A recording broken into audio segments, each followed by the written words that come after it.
آج کا جو سوال تھا کوشچن وہ یہ ہے کہ what is that one thing that you would like to improve or you are working on in your life؟ وہ ایک کیا چیز ہے جس کو آپ امپروو کرنا چاہتے ہیں؟ what is that one thing that you would like to improve in your life؟ وہ کیا ایک چیز ہے جو اپنی زندگی میں آپ امپروو کرنا چاہیں گے یا چاہتے ہیں یا کر رہے ہیں؟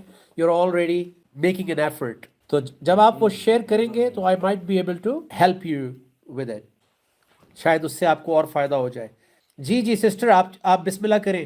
جی السلام علیکم ناظم بھائی۔ جی وعلیکم السلام سسٹر، فرمائیے۔ ناظم بھائی، جو چیز میں امپروو کرنا چاہتی ہوں it's my emotional stability. Okay, میں چیزوں کو سمجھتی ہوں، like I am not suppose to be angry, درگزر کرنا ہے، الجھنا نہیں ہے، بٹ میں آیتیں بھی پڑھتی ہوں نماز میں، لیکن میں پھر بھی اسٹرگل کرتی ہوں۔ میں back of my head I get like thoughts, میں کچھ منہ سے نہیں بولتی، am not mean to anyone, but then مجھے وہ جو تھاٹس ہوتے ہیں نا کہ اس نے مجھے کس نے کیا کہہ دیا، یو نو واٹ آئی مین، اس طرح کے تھاٹس میرے دماغ میں چلتے رہتے ہیں۔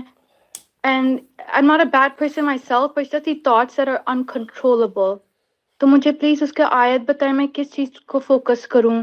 صبر کے بغیر ریاکشنز، غصہ، دیکھیں اس کا ایک آسان سا فارمولا بتاتا ہوں میں آپ کو۔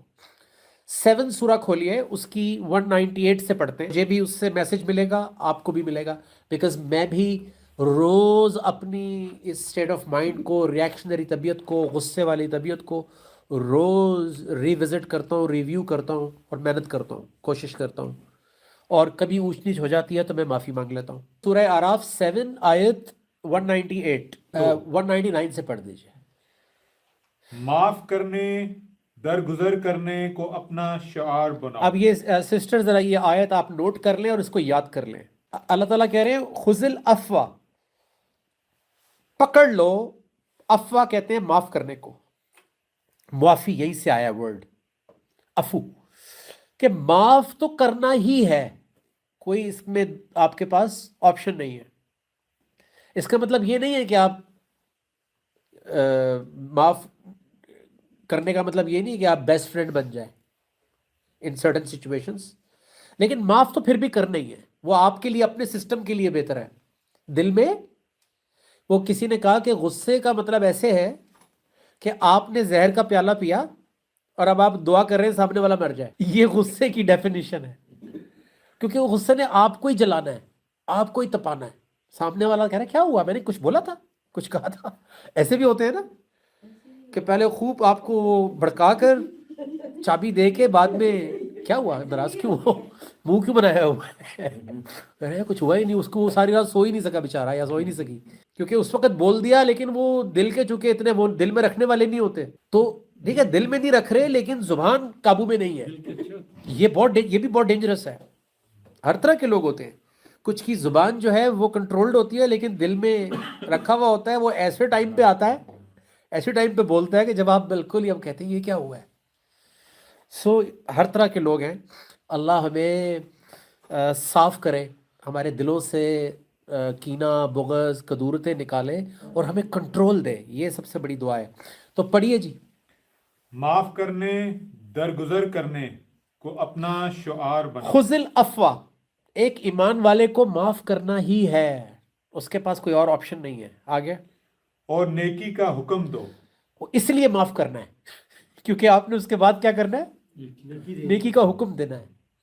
ہم یہ کرتے ہیں اکثر کہ ہم اریٹیٹ تو ہو جاتے ہیں لیکن ہم اس کے بعد وہ دروازہ بند کر دیتے ہیں جو ہم نے سامنے والے کو ایجوکیٹ کرنا تھا۔ اگر آپ لڑ لیے، اف یو اسٹارٹ فائٹنگ، اگر آپ نے کسی کو غلط بول دیا، ابیوز کر دیا، گالی گلوچ کر دی، اس کے بعد آپ کہیں گے کہ دیکھیں میں آپ کو حدیث سناتا ہوں، یو کانٹ، کیونکہ آپ نے وہ آپشن ایگزاسٹ کر دی، آپ نے گریبان پکڑ لیا، اس کے بعد کہیں گے اچھا بیٹھ میں تجھے آیت بتاتا ہوں، you already miss that opportunity.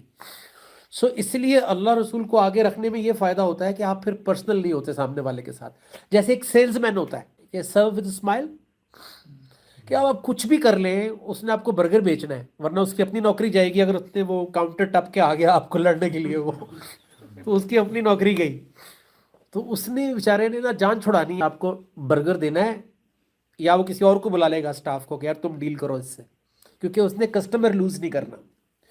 سو ایک بلیور بھی جو ہے وہ کسٹمر لوز نہیں کرتا. اگر اللہ کے رسول صلی اللہ علیہ وسلم نے خالد بن ولید رضی اللہ عنہ سے حساب لے لیا ہوتا احد کا، جبکہ وہ اسٹرانگ ہو چکے تھے اور بدلہ لے سکتے تھے، لیکن ایک ٹائم ایسا آیا تھا کہ خالد بن ولید کو پتہ چل گیا تھا کہ وی آر ڈیفیٹڈ.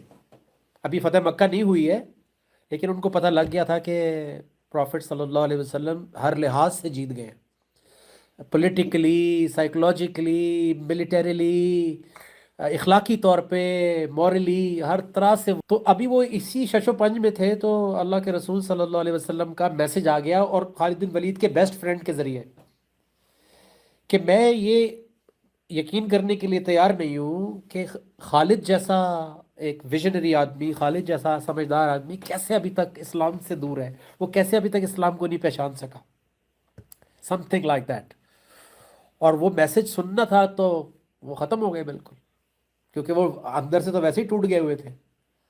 تو بس پھر وہ بیٹھے اپنی اونٹنی پہ، اینڈ ہی وینٹ ٹو مدینہ اور اسلام قبول کر لیا. سو دروازہ کھلا رکھا.